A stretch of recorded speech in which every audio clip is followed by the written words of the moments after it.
આ મારી સાથે બનેલી સત્ય ઘટના છે, તો અંત સુધી જરૂર જોજો. રહસ્ય જાણીને તમે પણ ચોંકી જશો. જાણી જોઈને મેં એવા કપડાં પહેર્યા જે કદાચ હું ક્યારેય જીવનમાં પહેરવાનું વિચારી પણ ના શકું. અને આ બધાની પાછળ મેં એક મકસદ છુપાયેલું. મારે ઇમ્તિહાન લેવું હતું. મારા નોકર મારી સાથે કેટલો વફાદાર છે. અને પછી એક સાંજે મારા નોકરે બધી હદ વટાવી દીધી ને જે કાંઈ થયું તે મારા માટે વિશ્વાસ કરવા જેવું નથી. મારું નામ નિકિતા છે અને હું ખૂબ જ વધારે સુંદર હતી. જે મને જોતું તે પાગલ થઈ જતું. મારી સુંદરતાના વખાણ આખા સમાજમાં થતા. કોઈ પણ વ્યક્તિ એકવાર મને જોતો તો તે પાપડો પલકાવવાનું પણ ભૂલી જતો. પરંતુ કિસ્મતના મામલામાં ખૂબ જ બદનસીબ સાબિત થઈ. પૈસાની પણ કોઈ કમી નહોતી કે મારી સુંદરતામાં પણ કોઈ કમી નહોતી. મારી 15 વર્ષની ઉંમર હતી અને કોઈ પણ મને પોતાની આંખોથી જોતું ત્યારે તે નજરો ફેરવાનું પણ ભૂલી જતું. હું ઘરેથી નીકળતી ત્યારે બધા વ્યક્તિઓની નજર મારા ઉપર જામેલી રહેતી. મારી આ જ સુંદરતાના લીધે મારા માતા પિતાને મારી ચિંતા થવા લાગી. મારા માતા પિતા એમ પણ જલ્દીથી જલ્દી મારા લગ્ન કરીને તેમની જવાબદારી પૂરી કરવા માંગતા હતા. હકીકતમાં હું એક ખૂબ જ સારી ફેમિલીમાંથી હતી, જ્યાં કોઈ પણ આઝાદ જિંદગી જીવવા માંગતું હતું. અને મારા માતા પિતા પણ મારા લગ્ન પછી આવી જ એક આઝાદ જિંદગી જીવવા માંગતા હતા. મારા માતા પિતાએ તેમના એક કારોબારી મિત્રના પુત્ર સાથે મારો સંબંધ નક્કી કરી નાખ્યો અને 16 વર્ષની ઉંમરમાં જ મારા લગ્ન કરાવી દીધા. અને હું લગ્ન કરીને મારા પિતાના મોટા બંગલામાં આવતી રહી. મારા પતિ પર ખૂબ જ સુંદર હતા. અમે બંને એક સાથે ઊભા હોય ત્યારે લોકોની નજર અમારી ઉપર ચોંટીને રહેતી. દરેક લોકો અમારી જોડીની ખૂબ જ તારીફ કરતા અને નજર લગાવતા અને હું સાંભળીને ખુશીથી પાગલ થઈ જતી કે ભગવાને મારા ભાગમાં બધી ખુશીઓ લખી દીધી છે. મારા માતા પિતાના ઘરે તો હું એકલતાનો શિકાર રહી હતી, પણ હવે મને રાહુલના પ્રેમે પૂર્ણ કરી દીધી હતી. પરંતુ હું એ ભૂલી ગઈ હતી કે સુખ દુઃખ પણ જિંદગીનો એક ભાગ હોય છે.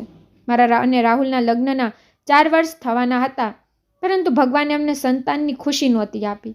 મારા સાસુ સસરા ઘણી વખત સંતાનની ઈચ્છા પ્રગટ કરતા અને મારા સાસુના વ્યવહારમાં ઘણો બધો બદલાવ પણ આવી ગયો હતો. અને 4 વર્ષમાં તેમનું વર્તન પહેલાં જેવું નહોતું રહ્યું. તેમને દરરોજ એ જ ઈર્ષા રહેતી કે હું ક્યારે તેમને કોઈ ખુશ ખબર સંભળાવું અને તે ખુશીમાં નાચવા માંડે. પરંતુ આ બધું મારા હાથમાં નહોતું. સંતાનનો કુદરતની તરફથી આપવામાં આવે છે. બધા પ્રકારના ઈલાજ પછી પણ જ્યારે અમારા ખોરાકમાં કોઈ ખુશીઓ ન આવી તો મારા સાસુએ રાહુલને બીજા લગ્ન કરવાનું કહ્યું.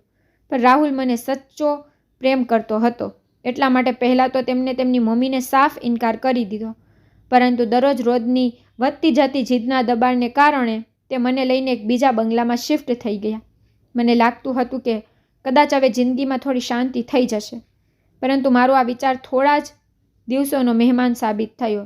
એક દિવસ રાહુલ ઓફિસમાંથી ઘરે પાછા આવી રહ્યા હતા અને બ્રેક ફેલ થવાથી તેમની ગાડીનો એક્સિડન્ટ થઈ ગયો અને તે ત્યાં જ મૃત્યુ પામ્યા. 20 વર્ષની ભરી જવાનીમાં જ હું વિધવા થઈ ગઈ. આટલા મોટા બંગલામાં હું એકલી કેવી રીતે જીવન વિતાવતી? આ જ વિચારીને મેં થોડા દિવસો વિતાવ્યા અને પછી મારા માતા પિતાના ઘરે આવતી રહી. પણ કહેવાય છે ને કે વિદાય થયા પછી દીકરીઓ પારકી થઈ જાય છે. એકદમ સાચું જ કહે છે. થોડા જ મહિનાઓમાં જ મારા ભાભીઓએ મને ટોણા સંભળાવવાનું શરૂ કરી દીધું. તેમના માટે હું માત્ર બોજ સિવાય બીજું કોઈ નહોતી. અમારા સમાજના અજીબ અજીબ છોકરાઓના સંબંધો તે મારા માટે બતાવવા લાગ્યા. હજુ તો હું રાહુલના મૃત્યુના ગમમાંથી જ બહાર નોખતી નીકળી તો બીજા લગ્ન માટે કેવી રીતે વિચારી શકતી હતી. મને સારી રીતે અંદાજ આવી ગયો કે તે લોકો મને થોડા દિવસોથી વધારે સહન નહીં કરી શકે. જો કે મારા સાથથી તેમને કોઈ તકલીફ પણ નહોતી પહોંચતી. તેમના વર્તનને જોઈને મેં ફેસલો કર્યો કે હું રાહુલના બંગલામાં પાછી શિફ્ટ થઈ જઈશ. તન્હાઈમાં જીવન વિતાવું આ લોકોની સાથે જીવન વિતાવવા કરતાં બહેતર છે, જે મારા મોઢા સામે તો ખૂબ જ સારા હતા, પરંતુ મારી પીઠ પાછળ મને ફક્ત તેમની જિંદગીમાંથી કાઢવા માંગતા હતા. હું મારી મમ્મીના ઘરેથી પાછી મારા બંગલામાં આવી ગઈ હતી. રાહુલનો કારોબાર પપ્પાએ સંભાળ્યો હતો. ખર્ચની એક રકમ મારા એકાઉન્ટમાં ટ્રાન્સફર થવા લાગી હતી. મને શરૂઆતથી જ લાડમાં ઉછેરી હતી, એટલે કામકાજની તો મને આદત નહોતી. હંમેશા નોકર ચાકર મારી આગળ પાછળ રહેતા હતા, પરંતુ આટલા દિવસોથી બંગલો બંધ રહેવાને લીધે બધા જ નોકરો કામ છોડીને જતા રહ્યા હતા. એ તો સારું છે, મારી એક જૂની નોકરાણી મારી સાથે આવતી રહી હતી, પરંતુ તે ખૂબ જ વધારે બીમાર થઈ ગઈ હતી. તેને મને રજાની વિનંતી કરી તો હું પરેશાન થઈ ગઈ, કારણ કે તેની વગર હું બિલકુલ પણ ગુજારો નહોતી કરી શકતી. તે કહેવા લાગી, માલકીન, હું ગામડે જઈશ તો તો ત્યાંથી મારા ભાઈને મોકલી દઈશ. તે તમારા બધા કામકાજ કરી દેશે અને તમારું ખૂબ જ ધ્યાન પણ રાખશે. મેં તેને કહ્યું કે પહેલાં તારા ભાઈને બોલાવ, પછી ગામડે જતી રહેજે, જેથી તું તારા ભાઈને કામ બતાવી શકે. તે તરત જ માની ગઈ અને તેને પોતાના ભાઈને ગામડેથી બોલાવી લીધો. તેનો ભાઈ એક 18 વર્ષનો સુંદર અને યુવાન છોકરો હતો, જેને જોઈને હું ચોંકી ગઈ હતી. મને તો લાગ્યું કે તે કોઈ 13-14 વર્ષનો બાળક હશે, પરંતુ આ તો સારો એવો જવાન છોકરો હતો. મારી નોકરાનીને તેને ઘરનું બધું કામ સમજાવી દીધું. તે છોકરો ખૂબ જ મહેનતુ હતો, ખૂબ જ ઝડપથી હાથ ચલાવીને બધા કામકાજ કરી રહ્યો હતો. 2 દિવસમાં તેની બહેને તેને બધું કામકાજ સમજાવી દીધું અને પછી તે મારી પાસેથી થોડા મહિનાની રજા લઈને ગામડે જતી રહી. હકીકતમાં બીમાર તો થઈ જતી હતી, પરંતુ હવે તેના ઘરના લોકોએ તેના લગ્ન પણ નક્કી કરી નાખ્યા હતા અને કદાચ તે ફરીથી ક્યારેય પાછી નહોતી આવવાની. મારી નોકરાણી જતી રહી અને તેનો ભાઈ મજૂરોવાળા રૂમમાં જ રહેવા લાગ્યો. વધારે લોકો નહોતા એટલા માટે હું વધારે નોકરને રાખવા પણ નહોતી માંગતી. તે નોકરાણીના ભાઈનું નામ રોહન હતું. આગલી સવારે રોહન નાસ્તો લઈને રૂમના દરવાજા ઉપર આવ્યો. હું દરરોજ સવારે 10 વાગ્યે જ નાસ્તો કરતી હતી. મેં તેને રૂમની અંદર જ બોલાવી લીધો. હું હજી સુધી નાઇટ ડ્રેસમાં જ હતી અને પથારીમાં પડેલી હતી. હું તેને જોઈને ઊભી થઈને બેસી ગઈ. તે મારો નાસ્તો બાજુના ટેબલ ઉપર મૂક્યા પછી માથું નમાવીને ઊભો રહી ગયો, જેમ મારા આગલા આદેશની રાહ જોતો હોય. હું ખામોશીથી તેની સામે જોવા લાગી. તે 18 વર્ષનો હતો, પરંતુ ગતા જ ગામડાના સંજોગોએ તેને ઉંમરથી વધારે જ મોટો કરી દીધો હતો. તે એક ભરાવદાર અને ખૂબ જ મોટો આદમી નજર આવી રહ્યો હતો. ના જાણે અચાનક જ મને તેની હાજરીથી ગભરાહટ મહેસૂસ થવા લાગી, કારણ કે આટલા મોટા બંગલામાં તે મારી સાથે એકલો હતો અને દૂર દૂર સુધી કોઈ નહોતું. આ વિચારીને જ મને બીક લાગવા લાગી હતી કે હું પણ યુવાન છું અને એમ પણ મારી સુંદરતા ઉપર તો ઘણા વ્યક્તિઓ મળતા હતા. ક્યાંક રોહનની નિયત બદલાઈ ના જાય. મેં કંઈ પણ વિચાર્યા વગર જ એક જવાન છોકરાને મારી પાસે રાખી લીધો હતો, જ્યારે મારે આ વાતનું ધ્યાન રાખવું જોઈતું હતું, કારણ કે હું પોતે એક જવાન વિધવા છું અને આટલા મોટા ઘરમાં એકલી છું. મેં રોહનને દિવસના ઘણા બધા કામ બતાવી દીધા હતા અને તે તરત જ કામે વળગી ગયો હતો. પરંતુ મારા દિલ અને દિમાગમાં એ જ સવાલ આવી રહ્યો હતો. મેં વિચાર્યું હતું કે કોઈ ભરોસાવાળી નોકરાણીની વ્યવસ્થા કરી લઈશ અને પછી રોહનને કાઢી મૂકીશ. મને મારા ઘરેથી આવ્યાના ઘણા દિવસો થઈ ગયા હતા, પરંતુ મારા ઘરેથી હજુ સુધી કોઈ મને મળવા માટે નહોતું આવ્યું. મારા માતા પિતા તેમના પૌત્ર પૌત્રીમાં એટલા બધા વ્યસ્ત હતા કે કદાચ તેમને મારી એકલતાનો અહેસાસ પણ ન હતો. સાસરીવાળા લોકો તો પહેલેથી જ મને નાપસંદ કરવા લાગ્યા હતા. તેમના માટે હું હોઉં કે ના હોઉં, બધું જ બરાબર હતું. મને સમજવામાં નહોતું આવતું કે નવી નોકરાણી માટે કોને કહું. અને પછી સંયોગથી એ જ દિવસ મારી એક જૂની બેનપણી મને મળવા માટે આવતી રહી, જે લગ્ન પછી બહાર શહેરમાં જતી રહી હતી અને હવે રજાઓમાં પાછી આવી હતી. તો તેને મારા વિધવા થયાની ખબર પડી હતી. હું તેને ગળે લગાવીને ખૂબ જ વધારે રડી. મારા બરબાદીની વાત સાંભળીને તે પર ખૂબ જ દુઃખી થઈ ગઈ હતી. ઘણા સમય સુધી અમે બંને આવી જ રીતે વાતો કરતા રહ્યા અને પછી મેં તેને કહ્યું કે હું મારા ઘરના કામકાજ માટે એક ભરોસાવાળી નોકરાણીને શોધી રહી છું. રોહનને જોઈને તે કહેવા લાગી કે આ છોકરો છે તો ખરો અને કામ પણ સારું કરી રહ્યો છે, તો પછી તારે શું જરૂર છે? નવી નોકરાણીની શોધવાની મેં તેને મારા મનમાં આવવાવાળા સવાલો વિશે જણાવ્યું તો તે કહેવા લાગી, નિકિતા, તું પણ શું બેવકૂફ જેવી વાતો કરે છે? પોતે જ કહું છું કે તેની બહેન વર્ષોથી તારી વફાદાર નોકરાણી છે અને રોહન પણ ખૂબ જ શરીફ છે, પાછી પોતે જ પરેશાન પણ થઈ રહી છે. મારું માનતી હોય તો નવી નોકરાણીની મુશ્કેલીમાં ના પડ. આજકાલની નોકરાણીની કોઈ કામ નથી હોતું, તો ફક્ત ઘણી બધી રજાઓ પાડે છે અને બીજી વાત એ કે એક ઘરની ખબર બીજા ઘરમાં પહોંચાડી દે છે. તું તો એમ પણ એકલી રહે છે. ભગવાન ના કરે કે તને તે નોકરાણી કોઈ નુકસાન ના પહોંચાડી દે. મારી બેનપણીની વાત સાંભળીને તો હું વધારે પરેશાન થઈ ગઈ. તે બરાબર તો કહેતી હતી. રોહન ઉપર તો હું એમ પર ખૂબ જ વધારે ભરોસો કરતી હતી, પરંતુ એકદમ નવી નોકરાણી ઉપર કેવી રીતે ભરોસો કરી શકતી હતી? જતાં જતાં તે કહેવા લાગી કે જો એવું જ હોય તો રોહનનો ટેસ્ટ લઈ લે. દૂધનું દૂધ, પાણીનું પાણી થઈ જશે. તેની વાત મને થોડી સમજ પડી ગઈ હતી. તેની સલાહ મને ઠીક જ લાગી હતી. મેં વિચાર્યું કે હું એકવાર રોહનનો ટેસ્ટ લઈ લઉં અને જો તે પાસ થઈ જશે તો હું તેને હંમેશા માટે મારી પાસે રાખી લઈશ, કારણ કે તે બંગલાને છોડવાનો અને બીજા લગ્ન કરવાનો મારો કોઈ ઈરાદો નહોતો. એમ પણ મને વાતનો યકીન આવી ગયો હતો કે કુદરતે મારા નસીબમાં સંતાન નથી લખ્યું, તો પછી બીજા લગ્ન કરીને પણ મને શું મળતું? એટલા માટે મેં એકલા જિંદગી વિતાવવાનો ફેસલો કરી લીધો હતો અને આ મારા ફેસલાને લીધે મારા માતા પિતા મારાથી દૂર થઈ ગયા હતા. તે બંને જલ્દી મારા બીજા લગ્ન માટે દબાણ કરી રહ્યા હતા. મેં ચોખ્ખું કહી દીધું હતું કે હવે મારી જિંદગીમાં બીજા કોઈ પુરુષની કોઈ જગ્યા નથી. મેં એકલું રહેવાનો ફેસલો પણ કરી લીધો હતો અને રોહનનું ઇમ્તિહાન લેવાનું પણ વિચારી લીધું હતું. હું પૈસા અને ઇજ્જત બંનેના મામલામાં તેનો ટેસ્ટ લેવા માંગતી હતી. એટલા માટે સાંજના સમયે જાણી જોઈને ખૂબ જ વધારે પૈસાથી ભરેલી બેગ રસોડામાં મૂકી દીધી અને પોતે પોતાના ઘરમાંથી બહાર જવા નીકળી ગઈ. હું જોવા માંગતી હતી કે આ તે બેગ સાથે શું કરશે. 2 કલાક સુધી હું બજારમાં ફરતી રહી. ઘરનો જે પણ જરૂરી સામાન લેવાનો હતો તે લઈને હું ઘરે પૂછી તો તે બેગ ત્યાં જ હાજર નહોતી. રોહન પણ મને ઘરમાં ક્યાંય નજર નહોતો આવ્યો. મારું હૃદય ખૂબ જ ઝડપથી ધડકી રહ્યું હતું. બધો સામાન લઈને મારા રૂમમાં આવી તો એ જોઈને આશ્ચર્યમાં પડી ગઈ કે તે બેગ મારા રૂમમાં રાખેલી હતી. જલ્દીથી મેં તેને ખોલીને જોયું તો એમાં બધા પૈસા જેમ હતા એમ જ હાજર હતા. એક ક્ષણ માટે મને શાંતિ થઈ કે રોહનની નિયત પૈસા ઉપર ખરાબ નથી, પરંતુ બીજા જ ક્ષણે મને ખ્યાલ આવ્યો કે બની શકે છે કે તેને ખબર જ ના હોય કે આમાં પૈસા છે. એટલા માટે મેં બીજી રીતે તેનું ઇમ્તિહાન લેવાનું વિચાર્યું. રાત થયા પહેલાં રોહન આખા ઘરમાં એક નજર નાખીને તેના રૂમમાં સૂવા માટે જતો હતો. મેં જાણી જોઈને થોડા પૈસાને તેના રૂમમાં જવાના રસ્તા ઉપર ફેંકી દીધા. મને વિશ્વાસ હતો કે તે પૈસા રોહનની નજરમાં જરૂર આવશે. હું મારા રૂમમાં આવીને શાંતિથી આડી પડી ગઈ અને હું સવારની રાહ જોઈતી હતી. હું જોવા માંગતી હતી કે આ ઇમ્તિહાનમાં તે કેવી રીતે પાસ થશે અને પછી હું એ વિચારતી રહી કે આખી રાત કદાચ મને રાહ જોવામાં ઊંઘ નહીં આવે, પરંતુ આ મારી ભૂલ સાબિત થઈ.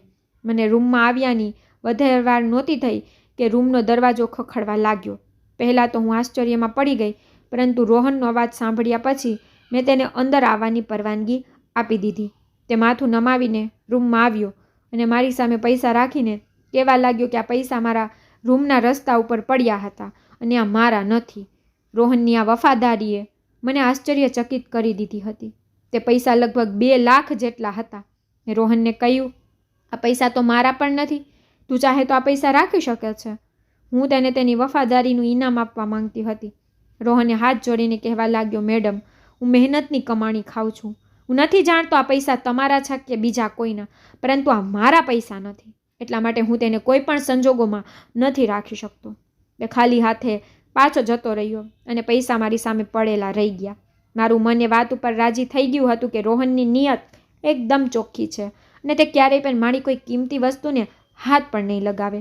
હવે ફક્ત એક જ વસ્તુ રહી ગઈ હતી અને તે હતી મારી સામે ઇજ્જત. હું હજુ પણ જવાન હતી અને તે પણ યુવાનીના ઉંમરે પગ મૂકી ચૂક્યો હતો. આમાં અમારું એકસાથે બંગલામાં રહેવું ઠીક નહોતું. આ વાત હું પણ જાણતી હતી, પરંતુ કોઈ અજાણી વ્યક્તિને મારી સાથે નહોતી રાખવા માંગતી. અને રોહન આ ઇમ્તિહાનને પાર કરી શકે તો તે હંમેશા માટે મારો વફાદાર બની જતો. અને એ જ વિચારીને મેં લાલ રંગની સાડી પહેરી અને મેકઅપ પણ કરી લીધો. જોકે વિધવા થયા પછી મેં ક્યારેય પણ આટલો મેકઅપ નહોતો કર્યો. મેં એક નજર દર્પણ ઉપર નાખી તો હું હદથી વધારે સુંદર લાગી રહી હતી. મારી નજરો પોતાની સુંદરતાને નજર લગાવી રહી હતી. તો રોહન કેવી રીતે મારી આ સુંદરતાને સહન કરી શકતો હતો?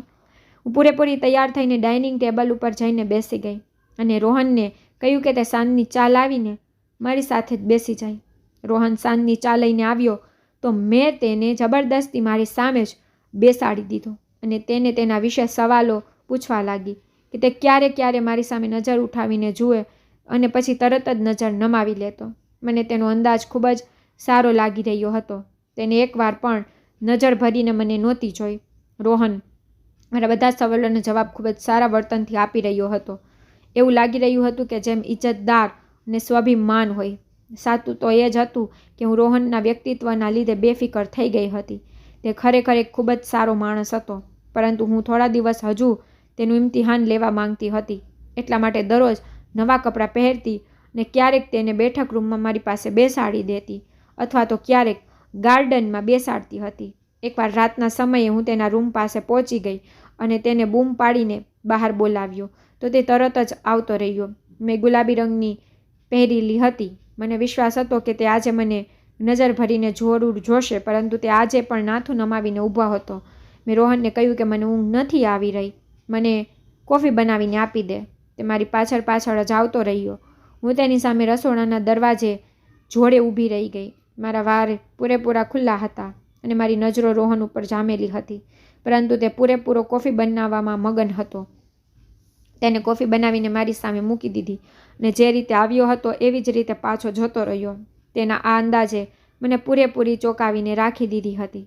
તેને કોઈક રીતે મારી સુંદરતાને નજરઅંદાજ કરી દીધી હતી. આ વાત મારા માટે એકદમ અનોખી હતી.